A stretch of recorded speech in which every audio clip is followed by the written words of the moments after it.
찬송가 406장 드리겠습니다. 찬송가 406장입니다.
말씀은 고린도전서 13장 9절에서 12절까지 보겠습니다. 고린도전서 13장 9절에서 12절까지 봉독하겠습니다. 우리는 부분적으로 알고 부분적으로 예언하니 온전한 것이 올 때는 부분적으로 하던 것이 되하리라. 내가 어렸을 때는 말하는 것이 어린아이와 같고 깨닫는 것이 어린아이와 같고 생각하는 것이 어린아이와 같아다. 장성한 사람이 되어서는 어린아이의 일을 버렸노라. 우리가 지금은 거울로 보는 것 같이 희미하나 그때는 얼굴과 얼굴을 대하여 볼 것이요 지금은 내가 부분적으로 하나 그때는 주께서 나를 아신 것 같이 내가 온전히 알리라. 아멘. 아멘.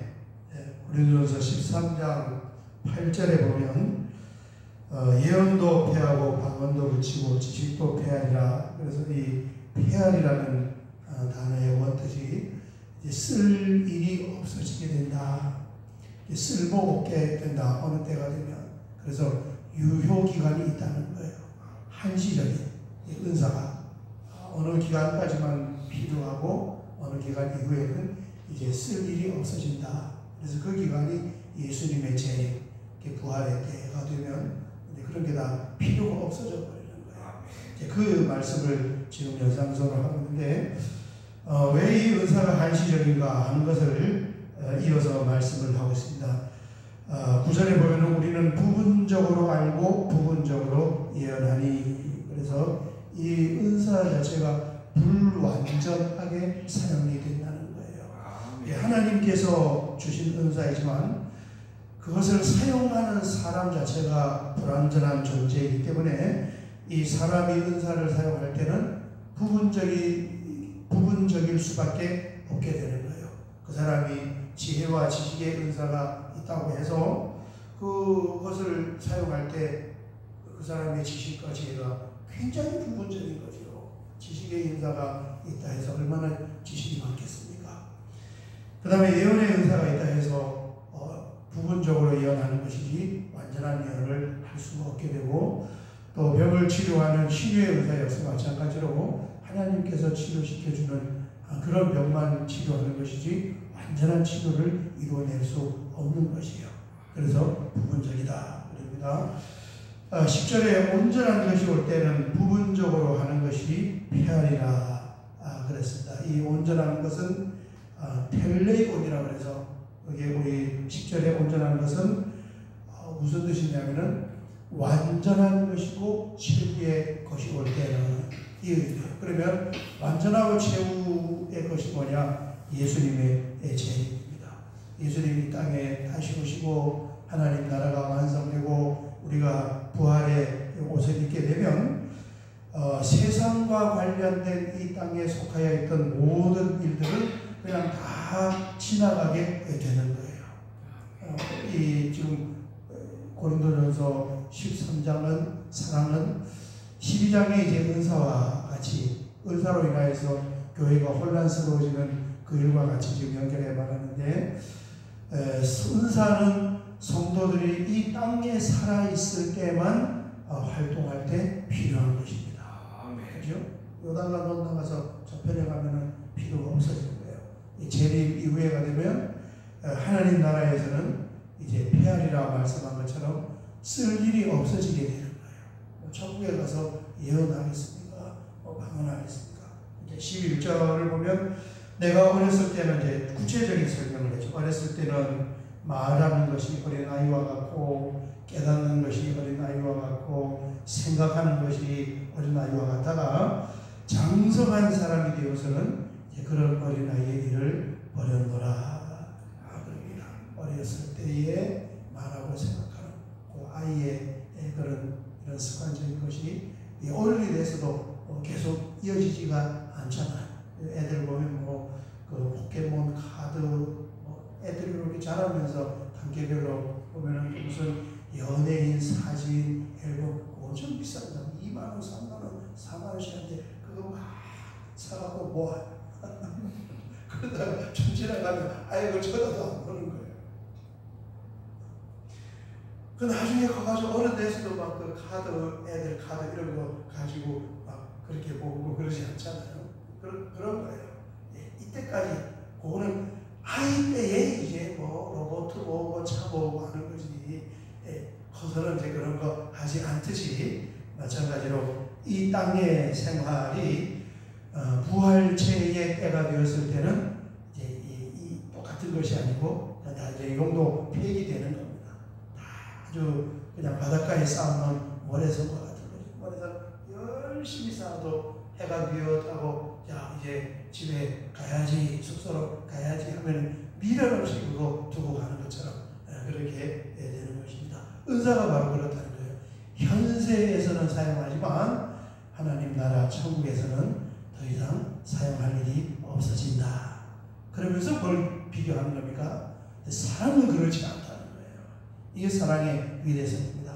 영원에서 이 땅에서도 정말 아주 놀라운 그런 힘과 위력을 가지고 있고 또 요긴하게 쓰이면서 이제 하나님 나라에 가서도 계속적으로 쓰여지는 것이 이 사랑이다.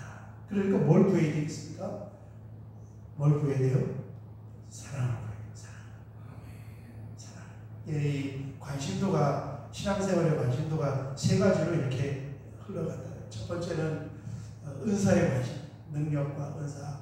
그래서 젊었을 때는 거기에 관심을 갖고 어떤 은사를 받기 위해서 기도하고 거기에 관심을 갖는데, 그게 조금 이게 지나고 나면은 이제 관심도가 바뀌는 거예요. 그 사람 신앙이 지나면서 어디로 관심도가 지나가냐면은 말씀으로 지나가는 관심도가.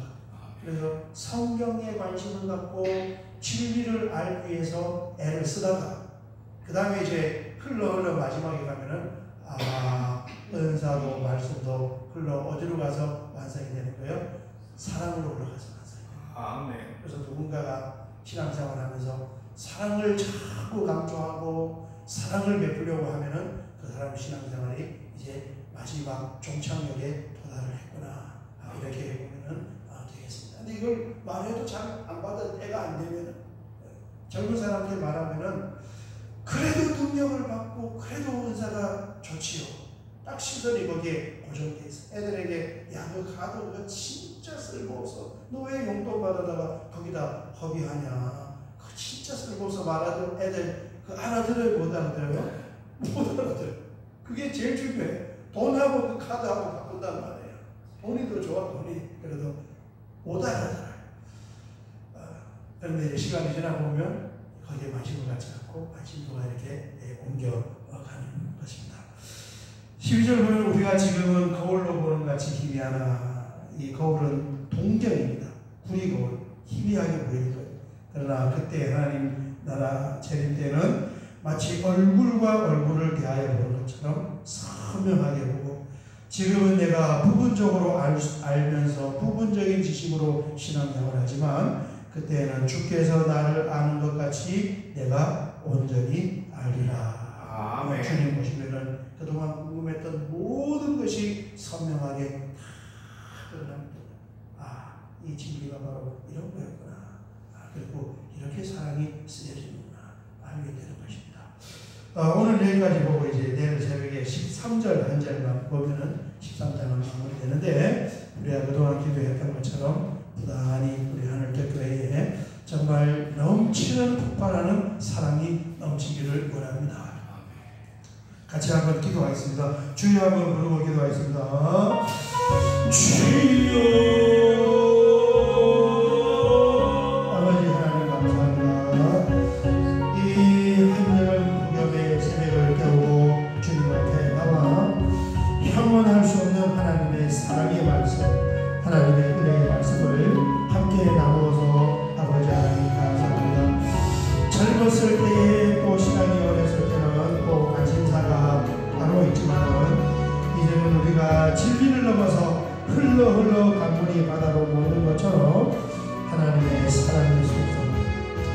우리의 모든 신앙의 활동이 사랑이라는 그릇에 담겨져야 한다는 것을 알고 그 은혜를 구하며 그 사랑에 넘치는 은혜가 우리 하늘교 교회 모든 성도님들에게 넘쳐나기를 원합니다. 오늘 새벽에도 아버지 하나님 말씀을 붙잡고 기도하고 우리가 구하지 않은 것도 아버지 하나님 살피시고 채우시는 하나님께서 우리의 기도를 들으시고 역사하여 주실 줄 믿습니다. 주여 감사합니다.